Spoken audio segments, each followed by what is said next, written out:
738, c'est le nombre de morts au travail recensé par l'assurance maladie en 2022. 738 morts, soit 2 décès par jour, un chiffre énorme et terrifiant. Ne cherchez pas de statistiques officielles plus récentes, il n'en existe pas. Derrière ces chiffres froids, des femmes, des hommes et même des enfants que l'humanité a décidé de ne plus laisser dans l'ombre. À partir du 28 avril, journée mondiale de la sécurité et de la santé au travail, à la manière de ce que fait Nous Toutes sur les féminicides, l'humanité publiera sur ses réseaux le décompte des morts au travail. Nous essaierons de leur donner un visage, de raconter leur histoire pour qu'enfin le pouvoir prenne de vraies mesures, pour que la France cesse d'être le cancre de l'Europe dans ce domaine. 738, et encore cette statistique est loin d'être complète. Seuls sont recensés les salariés du privé cotisant au régime général.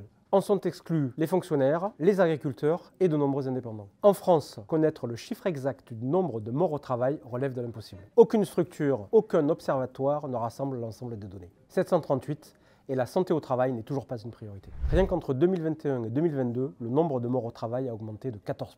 738, l'hécatombe invisible telle que l'a décrit Mathieu Lépine continue. Et sans lui, on n'en parlerait probablement qu'une seule fois par an à l'occasion de la publication de ces chiffres. Depuis 8 ans, Mathieu recense presque quotidiennement les salariés fauchés par le travail. À l'heure où nous enregistrons, il en a déjà compté 96 depuis le 1er janvier 2024. C'est avec lui que l'humanité a décidé de donner encore plus de visibilité à ce scandale national.